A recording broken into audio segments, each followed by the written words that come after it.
Ora, muito boa tarde a todos. Eu aproveito que é segunda-feira, aproveitei esta segunda-feira para fazer aqui o rescaldo daquilo que tem sido os últimos jogos. Uh, já temos aqui quase a média luz. Daquilo que é a jornada 8 e daquilo que também foi o último jogo. A semana que passou teve competições europeias. Eu não cheguei a fazer o rescaldo aqui da vitória do Sporting sobre o Marítimo, praticamente. Fiz do Estoril, mas do Sporting Marítimo não cheguei a fazer. Mas é um jogo que basicamente não tem grande história. O Sporting foi significativamente melhor que o Marítimo. O Paulo Vitor foi a figura do Marítimo, quase como ontem o Samuel Portugal foi do Portimonense no Estádio da Luz. As equipas mais fortes criaram muitas situações, não tiveram os níveis de eficácia que se exige. O Sporting conseguiu ainda assim aproveitar um pontapé de penalti. O Benfica nem isso ainda permitiu um gol ao adversário numa bola parada. Mas aí também acho que está um bocadinho da diferença. Também é preciso dizer que o Portimonense joga mais que este Marítimo. Mas em termos de caudal ofensivo e daquilo que as equipas mais fortes fizeram, acho que foi muito idêntico o filme que se viu na Luz e o que se viu em Alvalade nestes dois jogos em particular. No caso do jogo já o jogo da Alemanha, dou uma pincelada rápida em Dortmund. Acho que o Sporting foi um bocadinho o karma europeu que nós temos, porque fez-me lembrar o jogo com o Jesus do Sporting daquela versão daquele Sporting de 2016 com o Jesus, com um plantel muito interessante, e que foi a Dortmund fazer um jogo muito bom perante o Borussia no mesmo site no Laguna Park, estes dois jogos até tiveram a semelhança até do público nas bancadas ser imenso, ser muito, não é? Havia muita gente nas bancadas. Foram mais de 1000 adeptos do Sporting, aqui de Lisboa, de Portugal e de outros pontos da Europa. Viajaram de propósito até Dortmund para seguir a equipa de perto e para poder ver o Sporting nas competições europeias. Os portugueses que vivem lá fora que apoiam o clube de longe e que viram o Sporting ser campeão e celebraram lá nos seus respectivos países, mas não puderam estar perto da equipa e festejar como festejam aqui os que festejaram cá dentro, obviamente no nosso país, mais próximos do clube e da equipa. A equipa também não esteve nas competições europeias do ano passado. Por isso, o jogo propriamente dito, o Sporting entrou bem em Dortmund, teve 15 minutos muito interessantes. Aproveitou também a circunstância daquela lesão do Daoud até entrar o substituto. Houve ali cerca de 2-3 minutos em que também houve o aquecimento do jogador que veio substituir o Daoud, e nesse tempo o Sporting poderia ter aproveitado melhor a superioridade numérica em campo, pressionou um pouco mais o Borussia Dortmund. Criou uma ou duas situações. Há um cruzamento do Porro na direita que o Paulinho, à boca da baliza, chega atrasado. No centro da área poderia ter finalizado de outra forma, se fosse um jogador propriamente mais rápido, que não o é.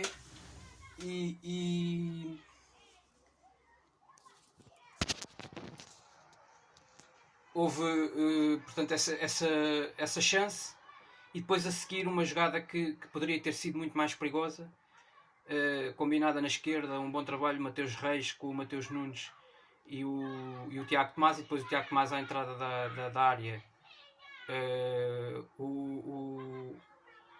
isola-se, o Paulinho mete a bola no Paulinho. O Paulinho podia ter metido a bola outra vez no Tiago Tomás e deixava-o isolado na área do Borussia Dortmund. Só que o passe do Paulinho sai mal. Se o passe sai bem, poderia ter isolado o Tiago Tomás, e aí o Sporting também poderia ter chegado ao gol. Aí mais fruto de uma boa jogada coletiva da equipa no seu todo. Individualmente nunca houve muitos jogadores a aparecerem e a destacarem-se neste jogo verdadeiramente. Na primeira parte diria que se calhar o melhor jogador do Sporting acabou por ser o Mateus Nunes, mais uma vez, que já vinha provando noutros jogos que tem estado em bom. É um jogador neste momento que está em muito bom plano. Mas que também é um jogador que cai muito nas segundas partes dos jogos, a meu ver. E isso é uma dificuldade com que o Sporting depois acaba por ter que lidar nas segundas partes dos jogos. Tirando a exceção o Daroca, mesmo o Daroca teve dificuldades porque o adversário entrou e acabou por fazer ali o golo do empate. Mas em Dortmund eu acho que depois faltou ao Ruben Amorim correr um pouco mais de riscos na segunda parte. Este Borussia Dortmund, com Haaland ou sem Haaland, em termos ofensivos é outra coisa, não é a mesma coisa. Também não se pode propriamente dizer que o Borussia Dortmund teve muitas chances. Algumas das oportunidades que acabaram por construir foi muito à base de cruzamentos. E aí na maior parte das situações o Sporting definiu muito bem a linha defensiva, esteve muito bem a fazer o adversário cair na linha no limite do fora de jogo e também foi muito por isso que o Dortmund não criou mais perigo, porque sem o Haaland acabam por ter algumas limitações no corredor central. Embora nas alas tenham jogadores muito rápidos e muito bons tecnicamente, mas quando, por exemplo, joga o Haaland, o próprio Jude Bellingham, ou até mesmo o que fez o golo, o Malen, acabam por se tornar jogadores mais perigosos porque sentem que está ali um avançado realmente que faz a diferença e que está num nível acima dos outros dos jogadores que fazem parte do ataque do Dortmund. E até o próprio Marco Reus beneficia e parece um jogador mais confiante quando joga com o Haaland ao lado. Tiveram essa baixa importante, mas o Sporting, isso não é desculpa, o Sporting está sem dois jogadores titulares de fora, não é? O Gonçalo Inácio na defesa e o Pote na frente, que ainda por cima o Pote faz gols e é decisivo. Portanto, eu acho que com o Pote a maior parte destes jogos, os jogos de maior grau de dificuldade, podiam ter tido outros desfechos, a meu ver, porque é um jogador muito importante na relação com a baliza. É o jogador que igualmente tem qualidade técnica e que do meio campo à frente é o jogador que funciona melhor neste sistema do Ruben Amorim, sabe melhor o que tem de fazer e o que deve fazer, e depois na zona de definição é dos poucos neste clube que define com alta precisão e com muita qualidade, com muito critério, e eu acho que esses aspectos faltam muito a outros jogadores. Relativamente ao campeonato, de regresso de campeonato, portanto, acho que o Sporting em Dortmund teve manifestamente o chamado karma europeu contra as grandes equipas, nestes jogos contra as grandes equipas. Basta lembrar o Real Madrid Sporting também nessa época do Dortmund. Em Dortmund e em Madrid o Sporting faz 2 grandes jogos, mas acaba por jogar como nunca e perder como sempre. E nós temos que realmente, porque o jogo é muito bonito, mas se não fizeres pontos e não ganhares a estes adversários, não te vale de nada. Estás aqui a apregoar que jogas muito à bola, fazes um grande jogo concentrado em Dortmund, mas fizeste um jogo superior, sobretudo no aspecto defensivo, no comportamento defensivo. No comportamento ofensivo, criaste ainda assim poucas situações e arriscaste pouco na segunda parte. Eu, sinceramente, vou ser honesto, não me lembro de uma grande oportunidade que nós tínhamos tido no jogo na segunda parte em Dortmund. Portanto, acho que falta mais. E acho que falta, nesse sentido, também falta Pote, obviamente. Mas é assim, Dortmund foi o que foi. É uma história à parte. Agora é preciso olhar para o Besiktas sem receios e sem medos e ir à Turquia, independentemente daquele ambiente infernal. Os jogos na Turquia são mais difíceis, neste caso especificamente contra o Besiktas, mais pelo público infernal do que propriamente pela qualidade da equipa em si, porque realmente é uma equipa com bastantes limitações, sobretudo defensivas, e isso viu-se claramente quer com o Ajax quer com o Dortmund. E acho que isso é notório, não é? É notório as dificuldades que esta equipa tem, e eu acho que o Sporting pode aproveitar isso e pode se correr um pouco mais de riscos, como fez em Dortmund, e se estiver bem posicionado defensivamente, e tiver o jogo, a concentração competitiva que é necessária, ofensivamente e defensivamente, sobretudo defensivamente, que teve em Dortmund, creio que o Sporting tem todas as condições não é de fazer um bom resultado na Turquia, é de ganhar na Turquia. Não é um empate na Turquia, eu não quero cá empates. O Sporting tem 2 derrotas nas primeiras 2 jornadas, está obrigado a vencer, ponto final, quer em casa, quer fora contra o Besiktas, para poder ainda acalentar algumas esperanças para este grupo, até porque no outro jogo do grupo há um confronto já entre o Borussia Dortmund e Ajax, e portanto alguma das equipas, ou se não as duas até, vão perder pontos, e portanto o Sporting terá de aproveitar nesse sentido para poder ganhar na Turquia e ganhar aqui ainda uma esperançazinha depois para a segunda volta da fase de grupos que virá a seguir. Relativamente ao campeonato,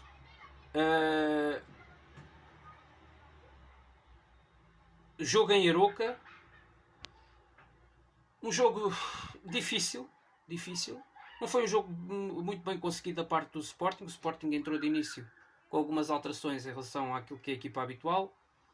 Entrou no mesmo sistema, mas com algumas nuances táticas que foram provocadas pela diferença nas características dos jogadores que substituíram aqueles que normalmente fazem parte da composição da defesa. E o Sporting entrou neste jogo de início com o Adan na baliza, depois entrou com o Adan na baliza. Esperem aí que eu vou aqui para dentro.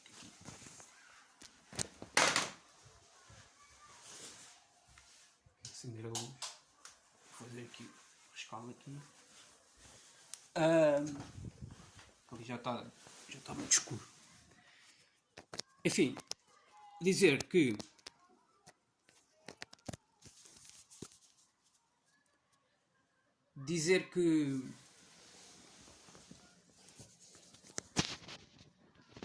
pronto, em Aroca tivemos uma vitória justa, entramos no 11 inicial com o Adan, o Mateus Reis mais a central, novamente, com o Coates no meio, a liderar o processo defensivo. O Coates foi aquele que não mexe, é aquele que não mexe, os outros rodaram, o Fedal e o Luís Neto, que até tinham sido titulares na Alemanha e até tinham feito uma boa exibição, mas é preciso rotatividade, é necessária, e a rotatividade na defesa acho que é muito importante, porque é, na minha opinião, a posição onde o Sporting está mais deficitário e não tem tantas soluções.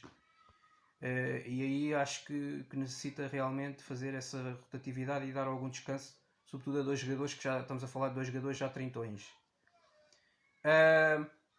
Jogou, portanto, o Mateus Reis novamente adaptado. Ele tinha jogado a lateral esquerdo a titular em Dortmund e tinha feito até um bom jogo no aspecto defensivo. Tinha ajudado a fechar muito bem a defesa, e a equipa no geral teve um comportamento tático defensivo muito interessante. Os jogadores bastante concentrados naquilo que tinham de fazer.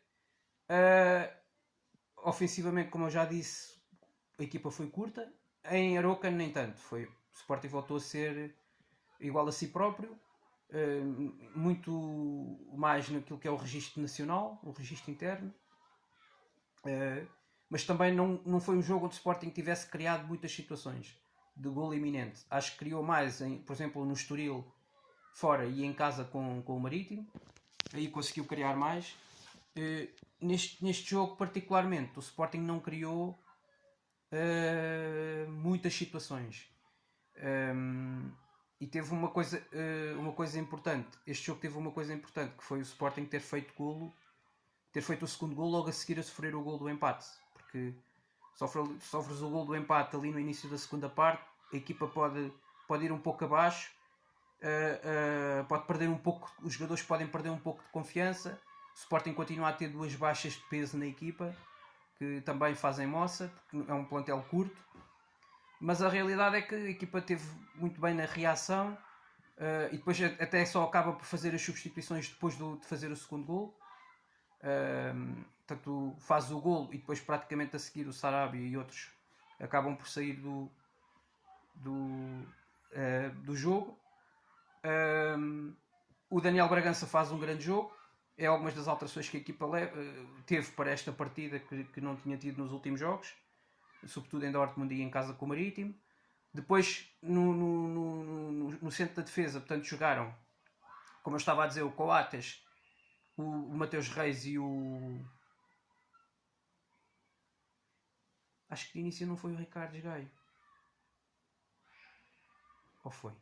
Já não me lembro, não me recordo exatamente se foi o Ricardo Gaio que começou de início. Deve ter sido. Do lado direito da defesa, portanto, a jogar a lateral, a central pelo lado direito. Depois na ala jogou o Porro, Pedro Porro na direita, à esquerda, portanto foi da linha daquele quinteto defensivo, os 3 centrais mais os 2 laterais, foi o único que se manteve. Ele e o Coates, que tinham jogado com o Dortmund, e o Mateus Reis foram os 3 que continuaram titulares em Aroca, como já tinham sido em Dortmund.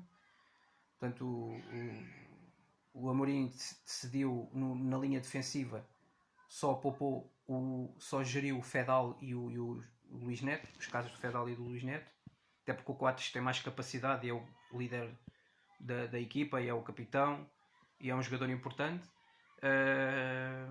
Ele poderia ter rodado o Porro, mas eu acho que não faz muito sentido nesta altura do campeonato. Até porque o Porro também teve algum tempo parado e voltou em excelente nível. E no início da época não está a fazer os jogos todos desde o início. Portanto, no início da época quem começou o lateral direito titular foi o Ricardo Gaio. Mas o Sporting depois teve à esquerda baixou o Nuno Santos, não é? Acho que foi isto. Baixou o Nuno Santos para o lateral, jogou à esquerda. Tinha sido extremo em Dortmund, neste jogo em Aroca baixou para lateral. Eu acho que é uma solução que faz sentido. O Futebol Clube do Porto também joga, por vezes o Conceição também mete o Corona, por exemplo, do lado direito. O Corona, que é extremo de raiz, muitas vezes joga no Futebol Clube do Porto a lateral nos jogos de campeonato, em alguns dos jogos de campeonato. Eu acho que é uma solução interessante, e no Sporting pode também acontecer o mesmo com o Nuno Santos, porque o Nuno Santos também é um jogador raçudo e que ajuda particularmente nas ações defensivas. É um jogador que é fiável também a poder recuperar bolas, nesse sentido. Depois o meio campo teve Palhinha e Daniel Bragança, mais no corredor central. Mateus Nunes, mais adaptado ao corredor esquerdo. E à direita alinhou de início outra vez o Sarabia, que já teve uma exibição bem melhor do que tinha tido. E depois na frente o Sporting tinha jogado em Dortmund com o Tiago Tomás na esquerda e na frente o Paulinho, e neste jogo jogou com o Mateus Nunes adaptado à esquerda e na frente o Paulinho. De resto o 11 não mudou muito, mas teve algumas mudanças, sobretudo a mudança principal que este jogo teve de campeonato, que foi um jogo típico de campeonato, numa noite chuvosa, porque naquele momento, naqueles 90 minutos daquele jogo, foi uma chuvada que se deu ali, que se abateu ali em Aroca, ali na zona de Aveiro, e que portanto tornou o jogo um pouco diferente por essas características climatéricas. O relevado, claro que com chuva e com os duelos, as disputas, a intensidade que o jogo teve, foi ficando mais normal, mais degradado. Mas no entanto já viu o relevado do estádio do Aroca em muito piores condições e em jogos que o Sporting visitou Aroca noutros anos. E sobretudo quando chega ali à altura do inverno é que é muito pior, não é? Ir jogar à Aroca, porque aquele relevado de facto, quando as chuvas já são muito intensas e duram vários dias, normalmente costumam de danificar muito o relevado, e aquele relevado com facilidade fica em poça, fica em poças e lameado e cheio de lama, e isso obviamente que acaba por não beneficiar as melhores equipas do campeonato que lá vão visitar este estádio e este adversário. E depois o adversário tem a sua organização defensiva, a sua organização tática, tem alguns jogadores interessantes, mas nada de especial. Eu acho que este plantel do Aroca, para este nível de Primeira Liga, eu acho que é curto. Tem alguns jogadores interessantes, tem ali o Buquiá, tem na direita o lateral, que é interessante, que é talvez dos melhores jogadores tecnicamente da equipa, que é o Tales. Mas é uma equipa muitíssimo limitada, a meu ver. O guarda-redes não é grande espingarda. O avançado também fez o gol, mas não é nada de especial. Faz um gol, mas falha outras 2 ou 3 situações isolado. Enfim, é uma equipa algo limitada. Esta equipa não tem particularmente grandes extremos, enquanto que há outras equipas de campeonato muito interessantes que têm bons extremos e que tu percebes. Claramente este Aroca não é uma equipa que tenha nem um grande ponta de lança, no geral não tem um grande ataque. E o meio campo também não é muito criativo. Portanto, é uma equipa, o Arsénio é assim, talvez o jogador mais diferenciado do meio campo deles. Mas o Aroca não fez um jogo por aí além. Portanto, foi uma equipa que, sobretudo, aproveitou algumas situações. Teve que ver muito com perdas de bola do Sporting no seu meio campo. O Palhinha teve muitos furos abaixo. E, aliás, eu tinha sentido isso em Dortmund. Acho que o Palhinha necessita de descanso, necessita de fazer uma pausa. E esta paragem de seleções não sei até que ponto é boa ou não, porque o Palhinha foi chamado à seleção e, portanto, se tiver minutos e jogar com regularidade com o Santos, na seleção como joga no Sporting, pode ser um entrave para os próximos jogos que depois aí vêm. Na segunda quinzena do mês de outubro, jogos muito importantes, decisivos. Eu diria que se calhar o Palhinha não vai jogar praticamente na taça, frente com todo o respeito ao Belenenses, mas depois na Turquia com o Besiktas, dia 19, já vai jogar e é um jogador preponderante, como se sabe, na forma como o Sporting joga. E nesse jogo é preciso um grande Palhinha. Numa noite de Champions que pode ser importante para o Sporting, vencendo essa partida neste grupo.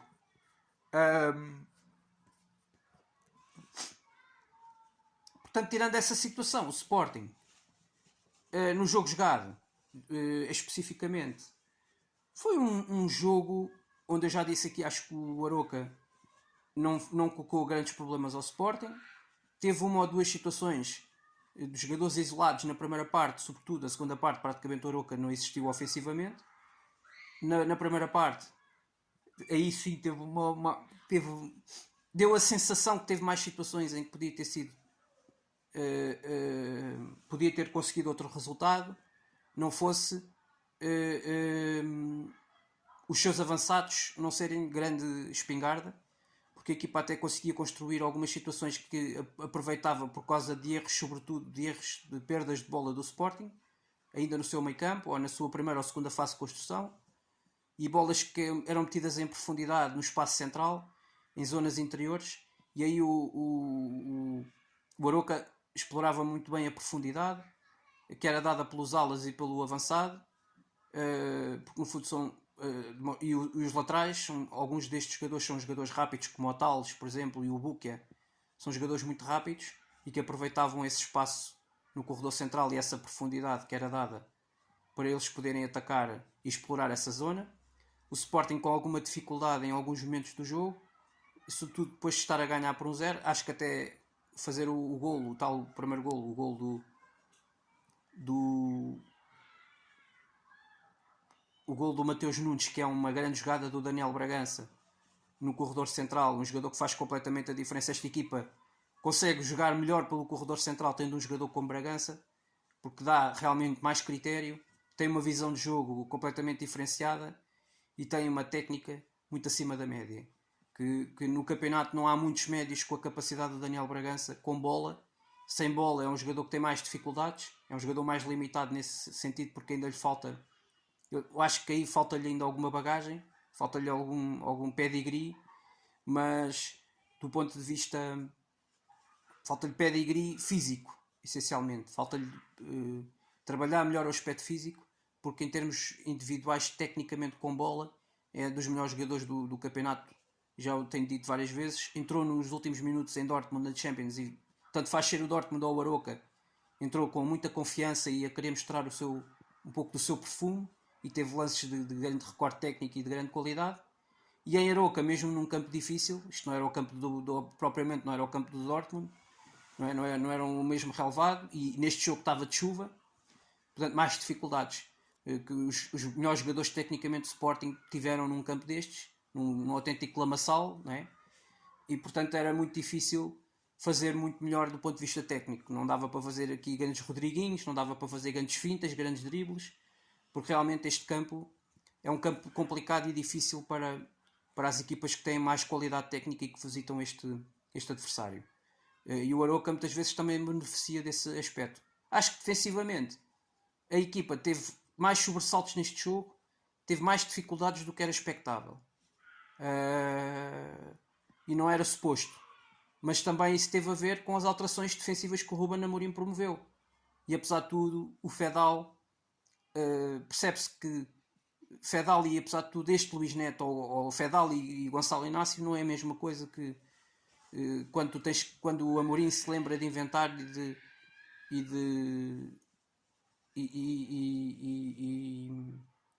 de improvisar. Improvisar, o que é neste sentido? É colocar dois laterais que são laterais puros de raiz, adaptados a centrais, um pela direita ou outro pela esquerda, neste sistema de 3 defesas. E isso é correr um risco. Com o Aroca deu resultado, porque o Aroca teve as oportunidades, teve 2 ou 3, mas os jogadores não souberam finalizar, não souberam definir com qualidade no último terço. Mas um desses lances deu o golo do Dabag no início da segunda parte, em que o Aroca faz um contra-ataque. Isto é inimaginável. O Aroca faz um contra-ataque numa bola parada a favor do Sporting, um pontapé de canto. O Aroca ganha a bola quase à entrada da área, uma bola que é batida para trás. O Aroca aproveita, mete o contra-ataque, sai com 2 ou 3 em grande velocidade, aproveitando alguns jogadores de ataque que têm com velocidade e rapidez e com qualidade. Meteram rapidamente a bola no Buquia e ele foi por ali fora em velocidade e passou pelo Gaio, passou pelo Coates, passou bateu os defesas e os médios todos, e depois definiu com qualidade junto à linha de fundo o Buquia e meteu a bola para trás, e o Dabag acaba por desviar com qualidade, fazendo o golo e com espaço, com liberdade a mais. Os centrais tinham chegado já atrasados porque estavam desposicionados, porque o Sporting tinha tido um canto a favor e perde a bola nesse lance, e acontece, dá-se o golo aí do Aroca. A equipa tem uma reação muito positiva, faz o segundo golo logo a seguir, muito importante, o Nuno Santos, responsabilidades daquele guarda-redes, mas o remate é muito bem batido, mais uma vez a envolver na jogada e com bola a circular e a tratá-la por Daniel Bragança na jogada outra vez com muita qualidade. O Porro na direita, mete no Bragança, o Bragança depois roda para a esquerda, mas sempre com um critério, com bola, e lá está, o Sporting a conseguir jogar mais em zonas interiores, mais a ocupar espaço no corredor central, porque tem um jogador como Bragança, que compensou um Palhinha novamente desinspirado, que não esteve tão ligado ao jogo do ponto de vista da construção e da criação pelo corredor central. Foi mais um mero recuperador de bolas. Mateus Nunes e Bragança jogaram mais pelo corredor central e deram mais essa capacidade à equipa no espaço interior. E de facto a equipa teve, apesar de tudo, construiu as situações suficientes. O Paulinho, mais uma vez na primeira parte, volta a falhar um gol cantado. Isto começa a ser demais. Eu já não tenho palavras. Eu já quantos rescaldos é que eu já não comecei aqui com esta conversa, e passei pela questão do Paulinho. O Paulinho falhar golos fáceis à boca da baliza. Quis fazer uma assistência para um colega quando está à boca da baliza, quer oferecer a bola ao colega do lado, dentro da área, praticamente em cima da pequena área, quer oferecer a bola ao colega do lado em vez de cabecear para a baliza. Quer fazer uma assistência em vez de fazer um remate à baliza. Isto prova que é um avançado que tem uma falta de confiança tremenda, ou de facto tem uma falta de qualidade na definição. Porque, quer dizer, um ponta de lança, um avançado que custa 16 milhões de euros por 70% do passe, tem em 8 jornadas da Liga tem 2 golos, ou um golo, tem 2 golos, não, tem um golo. Foi o golo marcado ao Vizela. Pá, há 8 jogos para o campeonato, há 7 jogos para o campeonato que não marca golos. Pá, é difícil isto assim não há milagres, não é? Eu até pensava que o primeiro gol tinha sido ele a fazer, mas teve que aparecer o Mateus Nunes no espaço central a desviar aquela bola para a baliza. Porque o Paulinho estava nas couves, outra vez. Pá, é um avançado que é muito difícil, não é?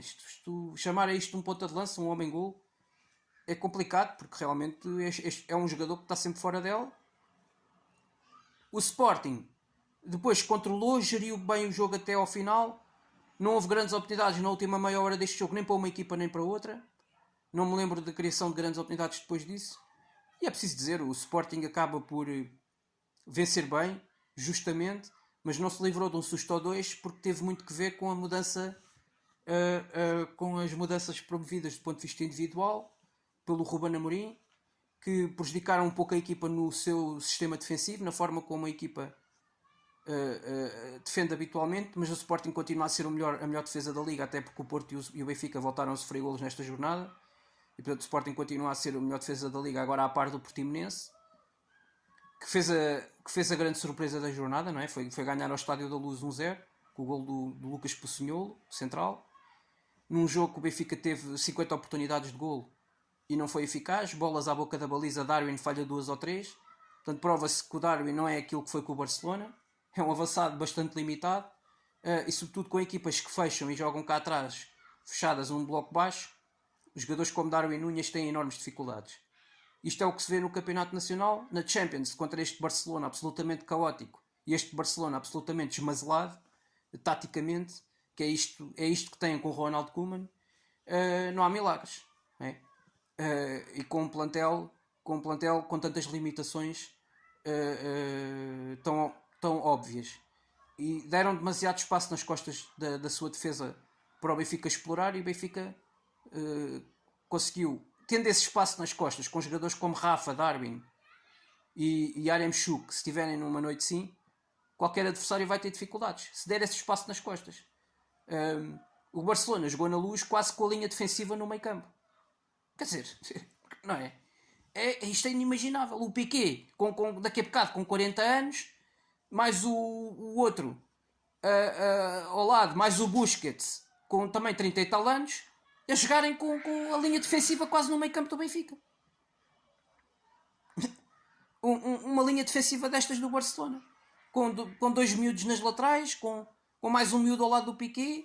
Um miúdo, não é bem um miúdo, o Eric Garcia, que também comete muitos erros, falha muito nas coberturas defensivas, e foi um passeio para o Benfica, para o Barcelona, um Barcelona defensivamente desastroso, e até de facto até o Portimonense foi melhor defensivamente que é o Barcelona, e isso também acho que demonstra um pouco o estado atual em que está o Barcelona, que aliás este fim de semana voltou a perder em Espanha com o Atlético Madrid, no Wanda Metropolitano, levou 2 e podiam ter levado 3 ou 4. Portanto o Barcelona, é caso para dizer, isto podiam ter sido 3 AVs, Bayern Munique, Benfica, e podiam ter sido 3 com o Atlético Madrid também. Mas o que é que muda? O que é que está a mudar no Barcelona? Nada, porque o treinador continua a ser o mesmo, e portanto é o Barcelona é o desastre que é, os defeitos continuam a ser os mesmos, os erros continuam a ser os mesmos que estão a ser cometidos, e enquanto realmente não houver a recuperação em pleno de grande parte dos melhores jogadores que o Barcelona tem, que estão de fora, nomeadamente Agüero, por exemplo, Pedri, enquanto não tiverem todos a 100% a crescerem, e o próprio Ousmane Dembélé, até o Bright White nesta equipa consegue ser uma solução mais importante e influente do que os outros que lá estão. Aquele Luke de Jong é uma contratação absolutamente patética para um clube da dimensão do Barcelona. Aliás, ele já no Sevilha não tinha registros propriamente fantásticos, e no Barcelona muito menos, não é? Até porque o nível de exigência aumenta. Por isso, no geral, acho que foi um pouco isso. Voltando ao jogo do Sporting, o Sporting ganhou 2 pontos ao Benfica, tal como o Futebol Clube do Porto, portanto está relançada a luta no pódio do campeonato, na tabela classificativa.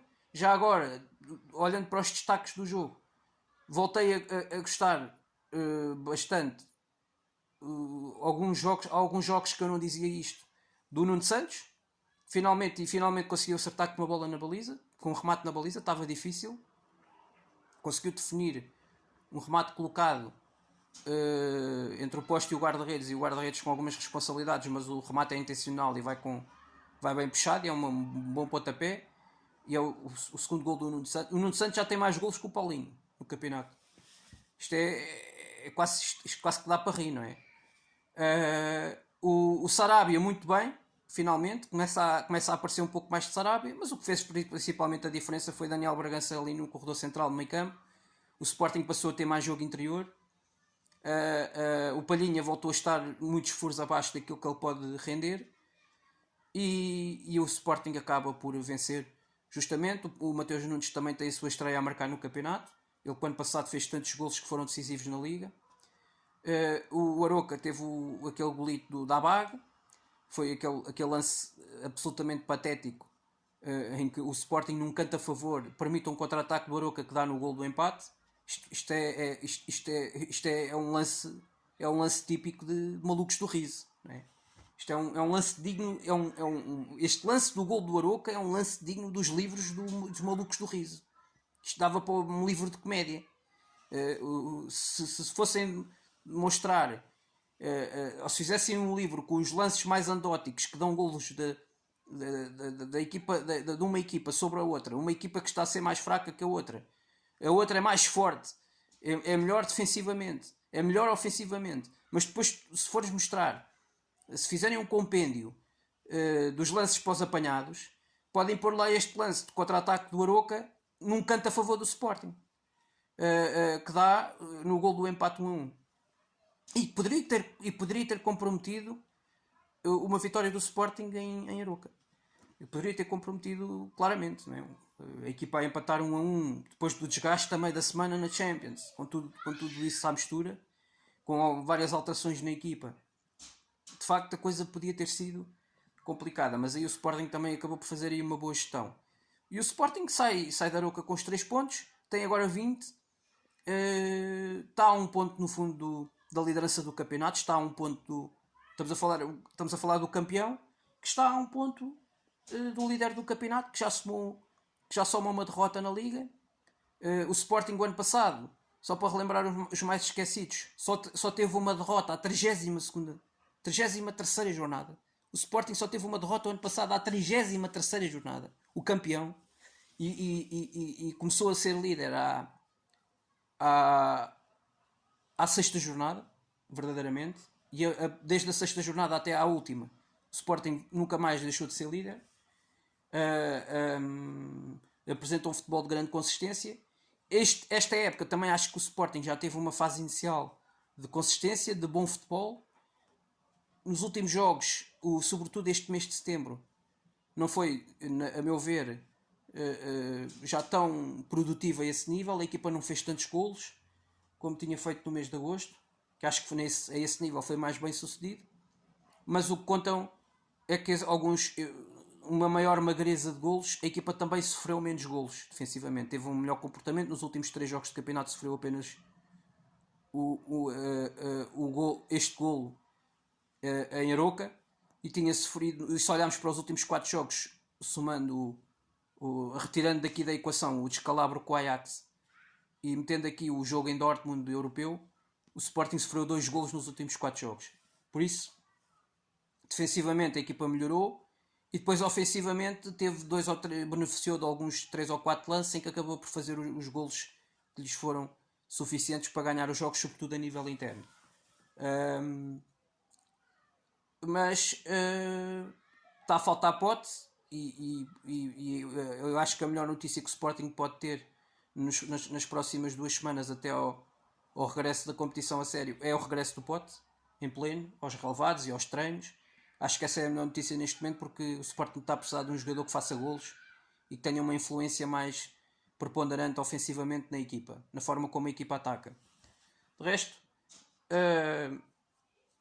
vamos ver então o que é que vão dar as cenas dos próximos capítulos. Para já, a 8ª jornada, o líder do campeonato perdeu, soma já uma derrota e fica com os rivais à distância de 1 ponto, e portanto, a partir de agora o Benfica passa a estar mais pressionado nos jogos do campeonato. Se calhar já não vai dar para andarem a fazer tanta rotatividade, vai passar a ser a exigência maior, porque basta um empate agora do Benfica e o Futebol Clube do Porto e o Sporting podem passar para a frente se continuarem a ganhar os seus jogos. Por isso, eu acho que é um momento importante, e esta derrota do Benfica, e para os rivais vem mesmo a calhar, porque antes desta paragem para seleções, ficarem aqui com o Benfica à distância de um ponto, para a competitividade que se espera e que se quer do campeonato nacional, e ainda antes do Benfica ter os confrontos, ainda na primeira volta do campeonato, com Porto, Sporting e Braga, é um dado muito interessante, e que vem aqui baralhar as contas de quem pensava que o campeonato para o Benfica, isto ia ser um passeio, que o Benfica agora só ia perder pontos com os rivais.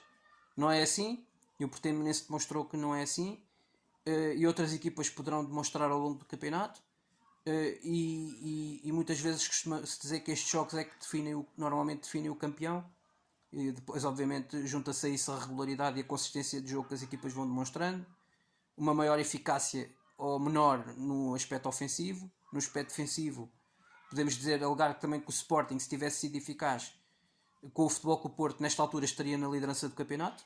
Essa é a realidade. O Sporting, se tivesse... Ontem falou-se muito da eficácia ou da ineficácia ofensiva que o Benfica não teve no jogo, ou não teve, neste caso, no jogo com o Portimonense. Mas eu relembro que o Sporting, se tivesse sido eficaz no jogo com o Futebol Clube do Porto em casa, neste momento estaria com mais 2 pontos do que aquilo que tem.